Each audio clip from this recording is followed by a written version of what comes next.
Hello नमस्कार साथियों, मैं आपका अपना दोस्त नीरज आप सभी का स्वागत करता हूं आपके अपने यूट्यूब चैनल नीरज स्टडी 01 में। पढ़ो वही जो एग्जाम में पूछा जाए। उम्मीद करता हूं आप लोग मस्त होंगे, स्वस्थ होंगे।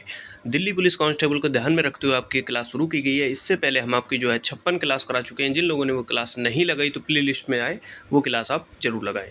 जैसे कि आपको पता है, आपका एग्ज़ाम 14 नवंबर से चलेगा और आपके एग्ज़ाम जो होंगे वो 5 दिसंबर तक जो है ख़त्म हो जाएंगे। 3 शिफ्टों में आपके एग्ज़ाम होंगे और कंप्यूटर बेस्ड आपका जो है वो एग्ज़ाम लिया जाएगा। 1/4 की नेगेटिव है और आपको सबसे अधिक जो ध्यान देना है वो रीजनिंग और मैथ पर देना है। यही आपका सिलेक्शन जो है कराएंगे। ऐसा नहीं है आपको और सब्जेक्ट नहीं पढ़ने, आपको जीके जीएस पढ़नी है, करंट पढ़नी है, साइंस पढ़ना है और जो है कंप्यूटर भी पढ़ना है। लेकिन अधिक ध्यान जो देना है वो देना है रीजनिंग और मैथ पर।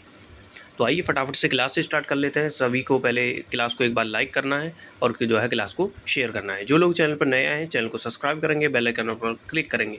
हमारे अभी ये प्रैक्टिस सेट हैं, भले ही छोटे हैं लेकिन इनमें जो क्वेश्चन है वही है जो बार बार एग्जाम में पूछे जाते हैं।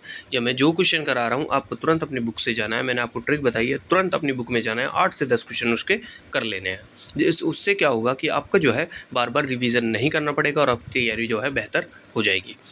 भगवान बुद्ध को ज्ञान की प्राप्ति कहाँ हुई थी? उनको हुई थी ज्ञान की प्राप्ति बोधगया में। आर्य समाज के स्थापना किसने की? तो किसने की थी? स्वामी दयानंद सरस्वती ने जो है की थी। पंजाबी भाषा की लिपि कौन सी है? वो है गुरुमुखी। देख रहे हैं आप क्वेश्चन, ये क्वेश्चन बार बार एग्जाम में पूछे जाते हैं। भारत की मुख्य भूमि का दक्षिणतम किनारा कौन सा है? वो है कन्याकुमारी। भारत में सबसे पहले सूर्य किस राज्य में निकलता है? अरुणाचल प्रदेश में। इंसुलिन का प्रयोग किस बीमारी के उपचार में किया जाता है? वो है मधुमेह के। बिहू किस राज्य का प्रसिद्ध त्योहार है? ये सबको ही पता है, ये है आसाम का। कौन सा विटामिन आंवले में प्रचुर मात्रा में पाया जाता है? Vitamin C. मतलब विटामिन सी आपको वहाँ पाया जाएगा जहाँ आपके खट्टे चीज़ें होती हैं, जैसे आंवला हुआ, नींबू हुआ, यहाँ आपको जो है विटामिन सी मिलेगा। भारत के प्रथम गवर्नर जनरल कौन था? तो था विलियम बेंटिक जो है भारत के प्रथम गवर्नर जनरल थे। कागज का आविष्कार किस देश में हुआ? वो हुआ था चीन में। गौतम बुद्ध के बचपन का नाम था सिद्धार्थ और जो है भारत का पहला कंप्यूटर जो था उसका नाम भी क्या था? सिद्धार्थ।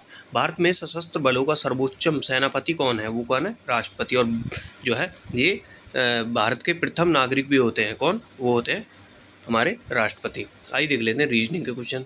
यदि 35 व्यक्ति किसी कार्य को 15 दिन में समाप्त कर सकते हैं तो 25 व्यक्ति उसी कार्य को कितने दिन में समाप्त करेंगे? बहुत आसान तरीके से आपको बताऊंगा। देखो 35 कितने दिन में कर रहे हैं? 15 दिन में। ठीक है, 25 कितने दिन में करेंगे? मतलब दिन लिख लेंगे हैं दिन। देखो इसे काटेंगे 5 से, 5 तिया 15, 5 पूरे 25, 5 सत्ते 35 और 7 तिया 21। कितने? 21 दिन में। कितने? 21 दिन में। ऑप्शन 20 का राइट आंसर हो जाएगा। नेक्स्ट, एक व्यक्ति ने अपने साथ आ रहे लड़के का परिचय देते हुए कहा, यह मेरी पत्नी की पुत्री के पिता का पुत्र है। वह लड़का उस व्यक्ति से किस प्रकार संबंधित है? ये आपको बताना है। देखो ऐसे क्वेश्चन आपको कॉपी पेंसिल भी नहीं उठानी पड़ेगी। ऐसे क्वेश्चन में आपको बस सपोज करना है, देखना है। देखो एक व्यक्ति ने अपने साथ आ रहे लड़के, ये व्यक्ति है, इसके साथ एक लड़का आ रहा है, ये आ रहा है लड़का का परिचय देते हुए कहा, यह मेरी पत्नी। आदमी की पत्नी है, पत्नी की पुत्री, पत्नी की पुत्री आदमी की कौन हो जाएगी? बेटी। पुत्री के पिता, खुद बाप पे बात आ गई, का पुत्र है तो इसका पुत्र है, तो सीधा सीधा क्या हो जाएगा? ये इसका क्या हो जाएगा? पुत्र। Option number B. देखो कोई क्वेश्चन आपकी समझ में नहीं आता, किसी भी टॉपिक को लेकर आपका डाउट है, एग्जाम से पहले, एग्जाम में बहुत कम समय बचा हुआ है, तुरंत मेरे को बता देंगे। चाहे वो रीजनिंग हो, कंप्यूटर हो, मैथ हो या जीके जीएस हो, करंट हो या जो है आपका साइंस हो, आप मुझे कमेंट करके ज़रूर बताएं। मैं आपके लिए उस टॉपिक पे जरूर क्लास लेकर आऊँगा। नेक्स्ट आपके सामने आ चुके हैं मैथ के क्वेश्चन। एक महिला को मंदिर तक पैदल जाने तथा वहाँ से वापस आने में 3 घंटे 20 मिनट का समय लगता है। यदि वह दोनों ओर के लिए सवारी का प्रयोग करती है तो उसे 2 घंटे कम लगते हैं। यदि वह दोनों ओर पैदल चलती है तो उसके लिए जाने का समय, आधा समय कितना होगा? ये आपको बताना है। देखो पैदल और सवारी से जो समय लग रहा है वो कितना है? 200 मिनट है। इतनी चीज़ आपकी समझ में आएगी। 200 मिनट है। 2 सवारी का जो है वो कितना लगेगा? 80 मिनट लगेगा। कितना? 80 मिनट। 2 का कितना? 80। तो 1 का कितना लगेगा? 1 का कितना लगेगा हमारा? 40। पैदल प्लस कितना? पैदल प्लस 40 और बराबर 200। 200 में से 40 जाएंगे, कितना बचेगा हमारा? 160। कितना? 160। दोनों तरफ जाने में जो है 160, पैदल जाने में, पैदल बराबर 160, दोनों तरफ जाने में कितना हो जाएगा? वो हो जाएगा 320 मिनट लगते हैं। 320 मिनट लगते हैं।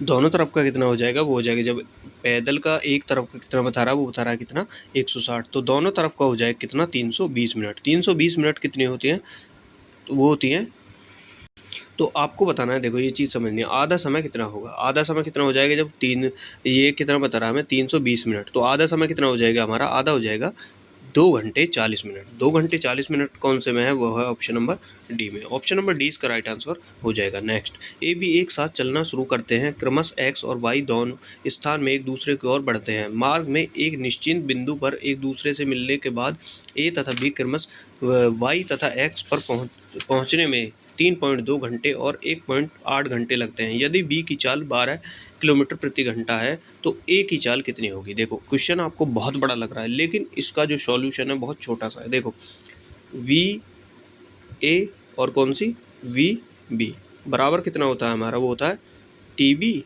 Upon T A. ये एक फॉर्मूला होता है, ये आपको पता होना चाहिए। देखो वी ए, आइए कर लेते हैं इनको सेट, जैसे जैसे हमें इसमें दे रखा है। देखो वी ए हमें क्या करना है, बताना है। वी बी कितना दे रखा है हमें, वी बी जो दे रखा है वो कितना है हमारा 12 किलोमीटर प्रति घंटा, 12 किलोमीटर प्रति घंटा अंडर रूट टी, ये क्या है हमारा टी बी, हमें जो टी बी दे रखा है वो कितना है टी बी हमें कितना दे रखा हुआ है 1.8। देखो ये रहा 1.8 अपॉन टी ए कितना है, वो है 3.2 3.2। ठीक है, आइए इनको सॉल्व कर लेते हैं। देखो 2 से इसे काटेंगे, पहले तो ये दशमलव से दशमलव खत्म, 2 से इसे काटेंगे, ये हो जाएगा 9/16 अंडर रूट में 9/16। ठीक है, V A upon 12 under root में 9 है तो कितना हो जाएगा, 3 का वर्ग हो जाएगा, और जो 16 है वो कितने का वर्ग हो जाएगा, वो हो जाएगा 4 का, 3/4 ये हमारा आ जाएगा। कितना 3/4। देखो 4 तिया 12 और 3 तिया 9, वी ए कितना आ जाएगा हमारा, वो आ जाएगा 9। वी ए बराबर कितना आ जाएगा 9 किलोमीटर प्रति घंटा, जो है ऑप्शन नंबर डी में। तो ऑप्शन नंबर डी इसका राइट आंसर हो जाएगा। नेक्स्ट, एक निश्चित दूरी को कार द्वारा 90 किलोमीटर प्रति घंटा की चाल से तय करता है। वह स्कूटर की सवारी करते हुए 40 किलोमीटर की चाल से प्रारंभ स्थान पर लौटता है। पूरी यात्रा के दौरान उसकी औसत चाल कितनी है। उस औसत जो चाल है वो कितनी रही होगी, मैंने आपको पहले भी जो है क्वेश्चन कराएं कि औसत चाल में कैसे करते हैं। देखो औसत चाल हम कैसे निकालते हैं, 2 गुणा A B upon A plus B, ऐसे निकालते हैं। देखो 2, ये कितना दे रखा है पहला, वो है 90 गुणा 90 गुणा दूसरा कितना है, वो है 40, कितना 40। ठीक है, अब 90 प्लस 40 को हम जोड़ेंगे। देखो ए कितना है हमारा 90, बी कितना है 40, इनको जोड़ेंगे तो कितना आएगा हमारा, वो आएगा 130। कितना 130 आ जाएगा हमारा। ठीक है, 130 हमारा आ जाएगा। आइए कर लेते हैं। देखो इसकी गुणा करेंगे, ऊपर वाली के आपस में करेंगे तो कितना आएगा हमारा 720 अपॉन 130। इसको सॉल्व करने के बाद जो आएगा वो आएगा हमारा 55 सही 5/13, 55 सही 5/13। ऑप्शन नंबर बी जो है इसका राइट आंसर हो जाएगा। आइए देख लेते हैं कंप्यूटर क्वेश्चन। किसी प्रोग्रामिंग लैंग्वेज में ट्रांसलेटर की ज़रूरत नहीं होती। Machine language. कंपाइलर कंप्यूटर को किस प्रकार की भाषा है, ये हो जाएगी निम्न स्तरीय भाषा।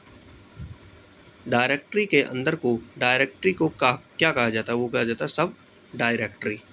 सेविंग की प्रक्रिया है, सेविंग की प्रक्रिया है मेमोरी से स्टोरेज माध्यम तक दस्तावेज कॉपी करना। नेक्स्ट, टास्क बार स्थित है, वो कहाँ है, इसके स्क्रीन के बॉटम में। कंप्यूटर का नियंत्रित भाग कहलाता है, वो क्या कहलाता है, सीपीयू। सूचना एक यूनिट से दूसरी यूनिट तक ले जाने में वह उन्हें वापस लाने में काम करता है। कौन करता है, वो है डाटा बेस। आधुनिक डिजिटल कंप्यूटर में किस पद्धति का उपयोग किया जाता है, वो है द्विआधारित अंक पद्धति का उपयोग किया जाता है। तो उम्मीद करता हूँ आप सभी ने कंप्लीट क्लास लगाई होगी। जिन लोगों ने क्लास को अभी भी लाइक नहीं किया, क्लास को लाइक करेंगे, शेयर करेंगे। जो लोग भाई चैनल पर नए हैं, चैनल को जो है सब्सक्राइब कर लेंगे, क्योंकि बहुत कम समय आपके एग्जाम में बचा हुआ है। तो जल्दी से फटाफट से क्लास को जो है जाते जाते एक बार शेयर करेंगे। धन्यवाद।